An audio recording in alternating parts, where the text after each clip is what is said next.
जय हो।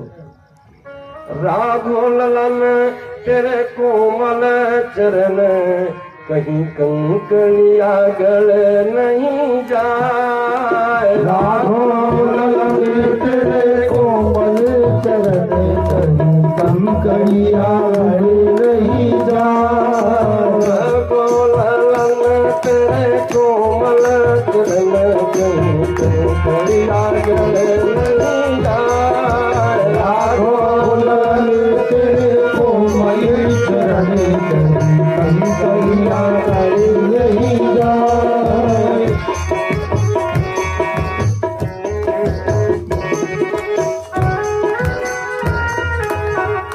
प्यारे भक्तों का भाव सुनाया जा, बड़ा सुंदर भाव। लेकिन इस समय पर कथा हो रही, समय देख करके हमें आपको बोलना भी है। चलिए, गुरुकुल जाते हैं विद्याधन के लिए, और जिससे की गुरु गृह गए पढ़न रघुराई और अल्प काल विद्या सब आई। सारी विद्या प्राप्त कर ली। अच्छा, जब गुरु जी गुरुकुल लेकर जा रहे थे तो दशरथ जी को बड़ा कष्ट हुआ। ध्यान देना।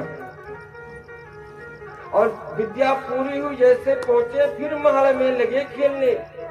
पिता पुत्र की सुख का भोग करने लगे। दशरथ जी, पुत्र का जो सुख का भोग होता है, अच्छा पुत्र ऐसा भले ही आगे चल करके नालायक निकल जाए ना, लेकिन हर माता पिता पुत्र को देखता तो उसकी अंतरात्मा गदगद हो जाती है।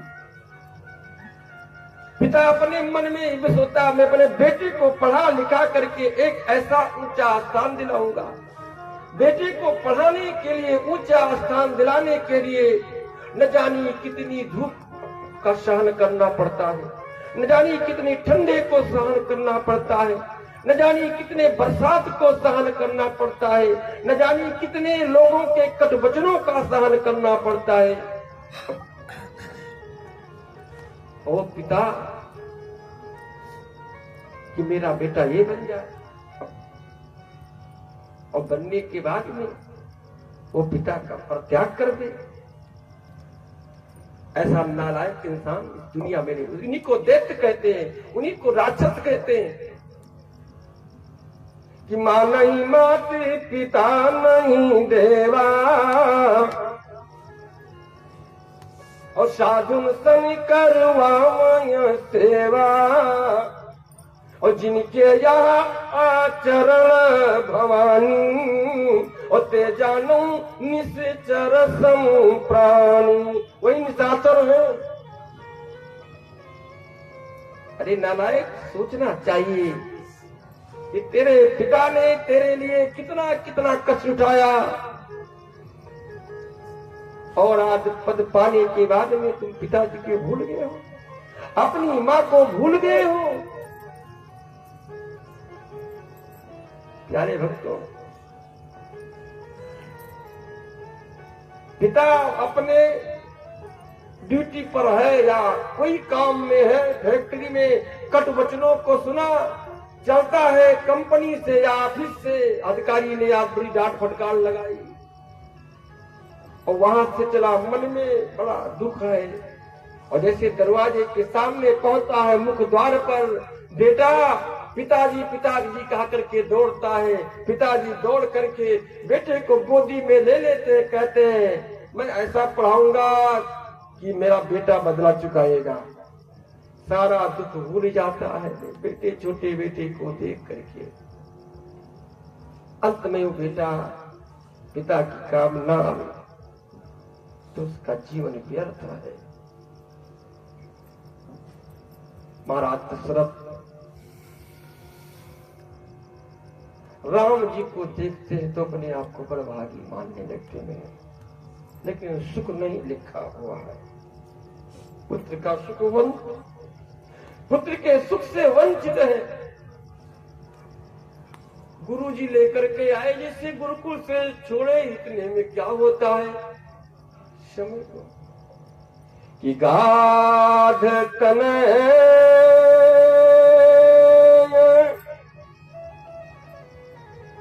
विश्वामित्र जी यज्ञ करने बैठते हैं, निशाचर लोग यज्ञ में बाधा को डालने बैठते हैं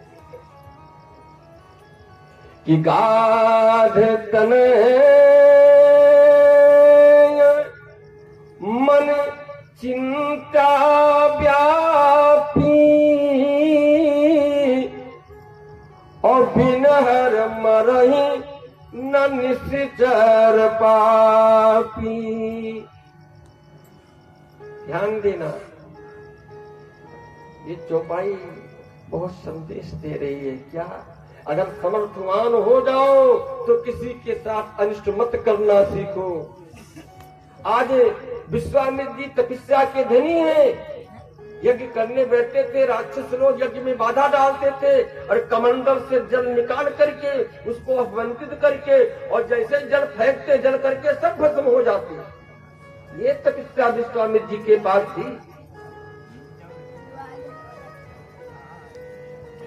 विश्वामित्र जी तपस्या के इतने बड़े धनी थे कि उन्होंने दूसरी सृष्टि रचने लगी थी।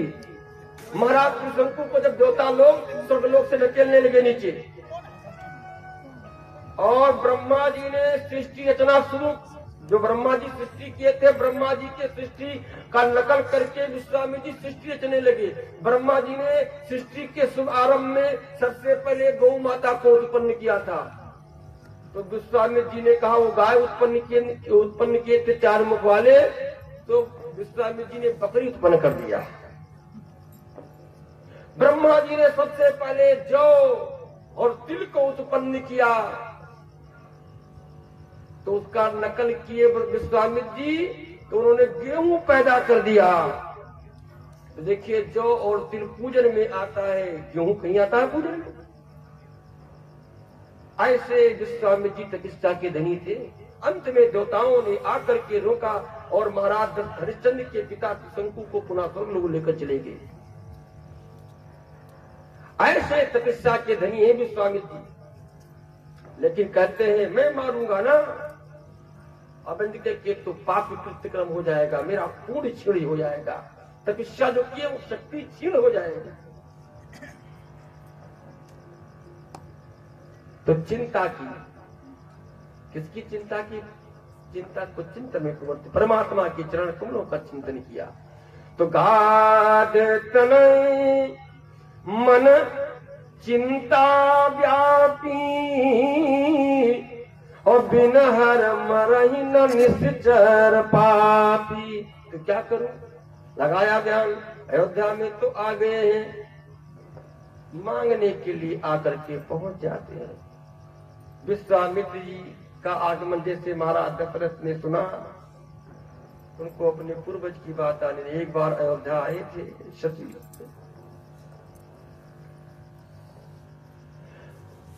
तो क्रोध के आवेश में आए हैं कि शांत के आवेश में?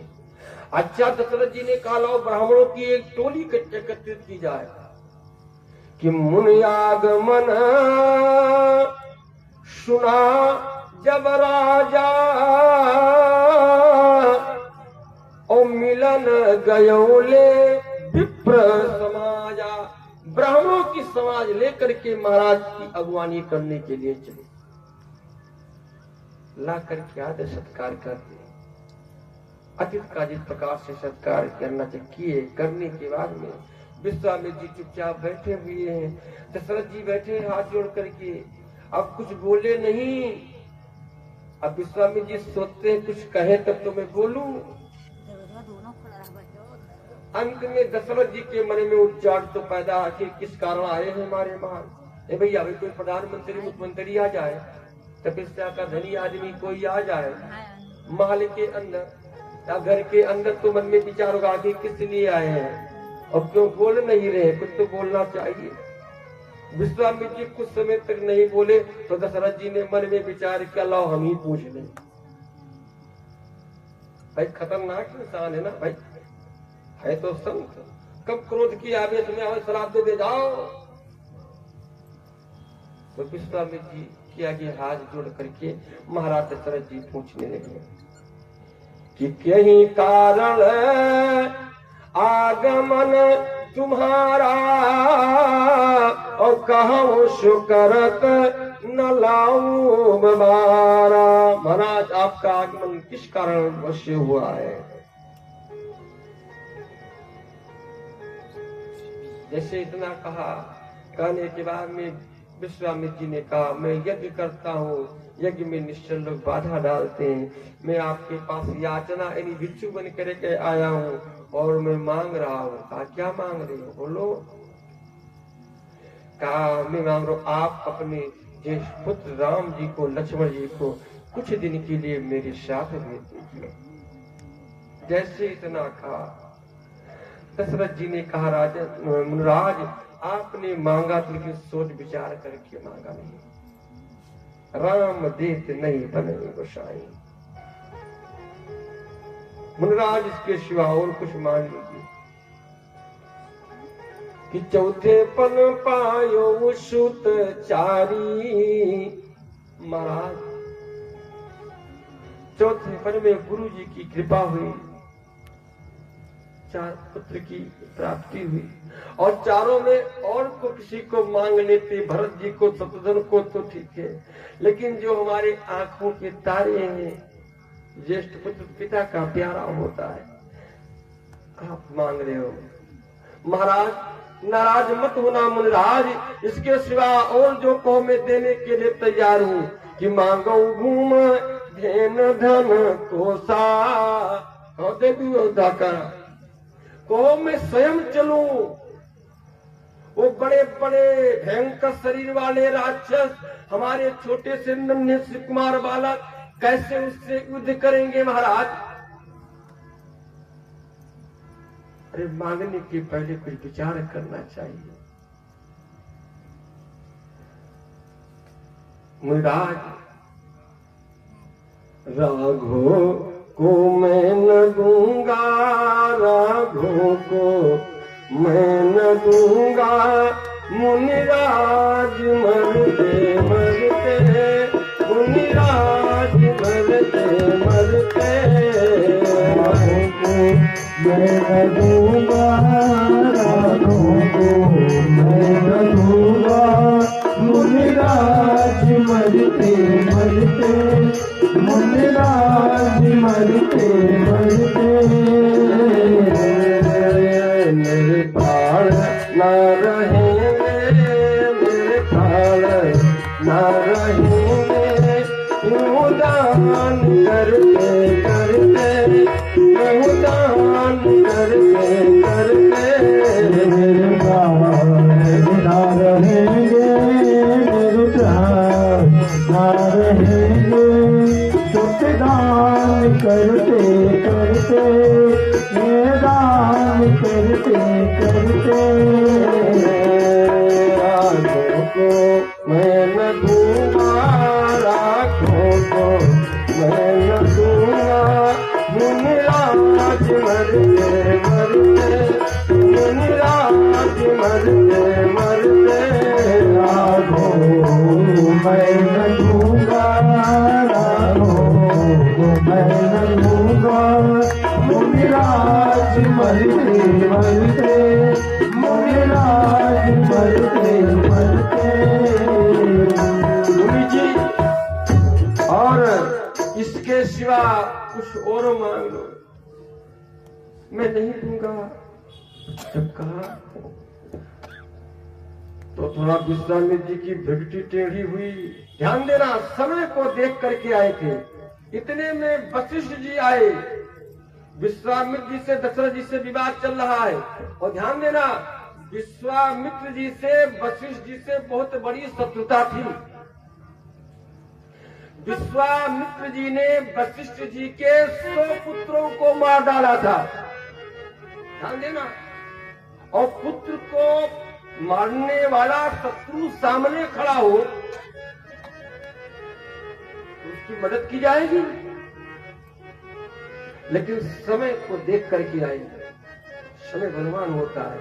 आज शत्रु भी हित बन गया, शत्रु भी मित्र बन करके कह रहा है क्या वशिष्ठ जी महाराज राजा दशरथ से कहा, हे राजन कि मोह तजो नहीं सोच करो, और मुन राजी की यज्ञ सवारन को, और बालक रूप इन्हें नहीं जानो, ये तो लियो है मही भार उतारन को, और आका चाहो मर जादी जोड़ापन, और आदि चाहो यमधेशपुरी को, और दोनों बालक देव मुनि को, नहीं देंगे श्राप तुम्हारे पुरी को। राजन कैसे मोह में पड़े हो, गुरु अज्ञाना विचारणीयम, ये शास्त्र बता रहा है। सारे भक्तों गुरु की आज्ञा पर विचार नहीं करना चाहिए। राम जी को लखन लाल जी को बुला करके मुनि विश्वामित्र जी के साथ दे चले रास्ते में ताड़का का श्रृंगार किया। ताड़का का श्रृंगार करने के बाद भगवान ने कहा, मुनराज से आप यज्ञ करिए कि प्राप्त कहा मुन सन रघुराई, और निर्भय यज्ञ करो तुम जाई, कि होम करन लागे मुन झारी, और आप रहो मख की रखवारी। यज्ञ करते हैं, राक्षस आते, राक्षस का संग मारी उसको, बोले भी मारना नहीं, आगे बहुत सारी लीलाएं करना है। उनको समुद्र के उस पार अपने बाणों के द्वारा बैठा कर पहुंचा दिया। इतने में पत्र जनकपुर से आया, कहा गुरुदेव